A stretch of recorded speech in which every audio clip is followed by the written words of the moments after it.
नमस्कार दोस्तों, मैं आपका दोस्त पुनः उपस्थित हूँ आप सभी की सेवा में एक नया टॉपिक और एक नई औषधि लेकर के। दोस्तों, औषधि हर बार हम इसलिए बोलते हैं दोस्तों, क्योंकि आप जानते हैं ये जितने भी खाद्य पदार्थ होते हैं इस प्रकार के जो हमारी बीमारियों को दूर करते हैं, बस ख्याल क्या रखना होता है हमें कि उसका सदुपयोग हो। अति का न बोलता, अति का न चूप, अति की न धूप, अति की न छाँव, अति सर्वत्र वर्जयेत। जी हाँ दोस्तों, कहा गया है कि किसी भी चीज़ की जब अति हो जाती है तो अच्छा नहीं रहता है दोस्तों। ठीक वैसे ही जैसे हम कभी जाते हैं, नॉर्मली आपने देखा होगा कि धूप में जाते हैं, बहुत ज़्यादा धूप होती है तो नॉर्मली सभी के, या यूँ कहें हमारे मुंह से एक आवाज़ आती है, बहुत ज़्यादा धूप है यार, बहुत गर्मी है। ठीक वैसे ही बारिश बहुत ज़्यादा होने लगी तो भी सेम यही बात होती है, मतलब कि अति किसी को भी नहीं पसंद है। तो अगर हमारा मेन पर्पस अभी ये बताने का ये रहा दोस्तों कि अगर हम इन खाद्य पदार्थों का समुचित उपयोग करें, यानी कि सही मात्रा में उपयोग करें, तो हम स्वस्थ रह सकते हैं। इसीलिए हम हर बार आप सभी के लिए जो इन खाद्य पदार्थों को औषधि के रूप में बोल करके प्रस्तुत करते हैं, इसकी मुख्य वजह यही है कि हर एक खाद्य पदार्थ एक औषधि का काम करता है। बस हमें यूज करने आना चाहिए कि कैसे इस्तेमाल करना है। आइए आज के हमारे टॉपिक पर आते हैं, तरबूज। जी हाँ, आज की हमारी औषधि है दोस्तों तरबूज। हाल ही में हुए एक नए शोध के अनुसार यदि आप तरबूज का सेवन करते हैं तो इससे आपकी यौन क्षमता बढ़ती है। इसमें पाए जाने वाले तत्व आपके शरीर के ब्लड सेल्स पर अपना असर डालते हैं और इससे आपकी यौन क्षमता बढ़ती है। तरबूज हमारे पसंदीदा फलों में से एक है। इस फल को हमारे शरीर के लिए बहुत ही लाभदायक माना जाता है। तरबूज सर्दी के मौसम में नहीं बल्कि गर्मी के मौसम में होने वाला फल है। यह फल अन्य फलों से सस्ता है, इसीलिए इस फल को किसी भी वर्ग के व्यक्ति आसानी से खरीद सकते हैं। तरबूज की खेती भारत के सभी स्थानों पर की जाती है दोस्तों।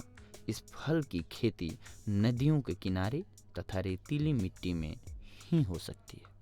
आइए अब हम जानते हैं तरबूज के आयुर्वेदिक फायदे और उपचार। तरबूज में 95.8% पानी पाया जाता है। इसमें 0.2% प्रोटीन होती है। इसमें चिकनाई की मात्रा 0.2% होती है। तरबूज में 0.3% खनिज लवण पाए जाते हैं दोस्तों। इस फल में 3.3% carbohydrate, calcium, phosphorus, vitamin A, thiamine, riboflavin एवं एस्कॉर्बिक अम्ल आदि पोषक तत्व पाए जाते हैं। आयुर्वेदा के अनुसार ऐसा माना जाता है कि तरबूज को खाना खाने के बाद ही खाना चाहिए। इस फल को खाली पेट नहीं खाना चाहिए दोस्तों। हमारे शरीर के लिए केवल तरबूज का ताजा फल ही लाभदायक होता है। कटा फटा व बासी फल खाने से हमारे शरीर को नुकसान भी हो सकता है। खाना खाने के बाद तरबूज को 1-2 घंटे पानी में डालकर काला नमक व मिर्च डालकर इसका सेवन करें, हमारे शरीर के लिए बहुत लाभदायक है। आयुर्वेदा के अनुसार तरबूज का फल ही नहीं बल्कि इसके बीज को भी हमारे लिए बहुत ही उपयोगी माना गया है। तरबूज के बीजों का प्रयोग तेल बनाने में किया जाता है। तरबूज का रस हमारे शरीर के लिए कितना लाभकारी होता है ये भी हम आपको बताते हैं। नंबर 1, यह ठंडा होता है। नंबर 2, इसका रस स्फूर्ति देने वाला होता है। तीसरा, तरबूज का रस अत्यंत स्वादिष्ट होता है तथा पौष्टिक पेय है। ये तरबूज हमारे शरीर के कई दोषों को भी नष्ट करता है दोस्तों, जैसे पित्त, वीर्य, वात, कफ। हम बादाम के तेल की जगह तरबूज के बीजों का तेल भी प्रयोग कर सकते हैं। आयुर्वेदा के अनुसार तरबूज के औषधीय उपयोग। जी हाँ दोस्तों, अब हम आपको बताने जा रहे हैं तरबूज के कुछ अन्य बेनिफिट्स।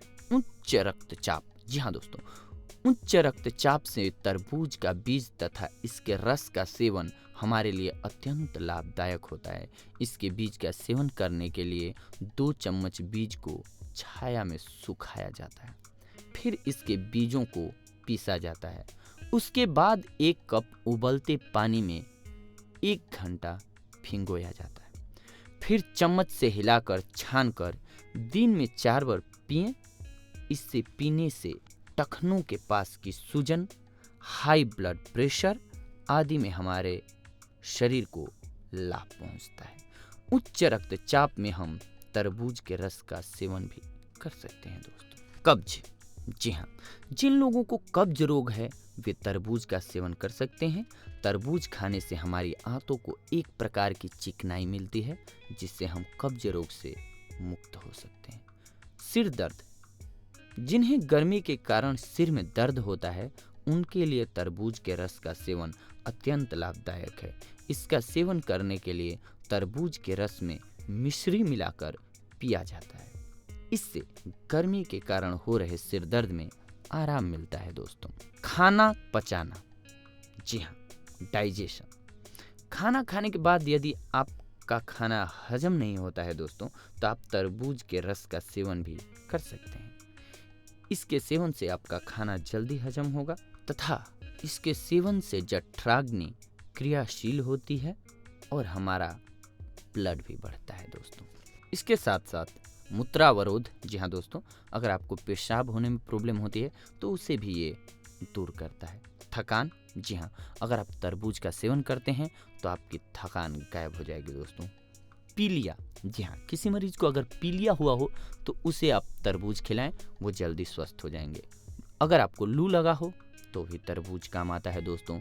मसूड़े की बीमारी हो तो भी आपको तरबूज सहायक साबित होता है। रक्त वृद्धि, जी हाँ, तरबूज खाने से आपके शरीर में ब्लड की बढ़ोतरी होती है दोस्तों। मूत्रदाह, जी हाँ, यदि आपको पेशाब की जलन को दूर करना हो तो आप तरबूज का सेवन कर सकते हैं दोस्तों। इससे आपके पेशाब में होने वाले जलन से राहत मिलेगी। ज्वर यानी कि बुखार में यदि आपको ज्वर है तो आप तरबूज के रस का सेवन कीजिए, आपको राहत मिलेगी। सुजाक, जी हाँ दोस्तों, यदि आपको सुजाक रोग है तो उससे बचने के लिए तरबूज का सेवन आपके लिए अत्यंत लाभदायक होगा। तरबूज को अब कैसे हम यूज करें ये बताते हैं दोस्तों आपको। तरबूज में छेद कर लें, उसमें 8 ग्राम कलमी शोरा और 60 ग्राम मिश्री भर दें। इसके बाद उसे बंद कर दें, उसे रात को खुले में रख दें। सुबह उसके अंदर से पानी निकालकर 1 सप्ताह तक पिएं।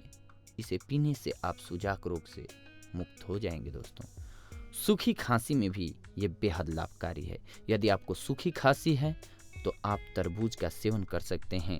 इसका सेवन करने के लिए पहले तरबूज के टुकड़े कर लें, फिर टुकड़ों पर काला नमक डालकर खाएं।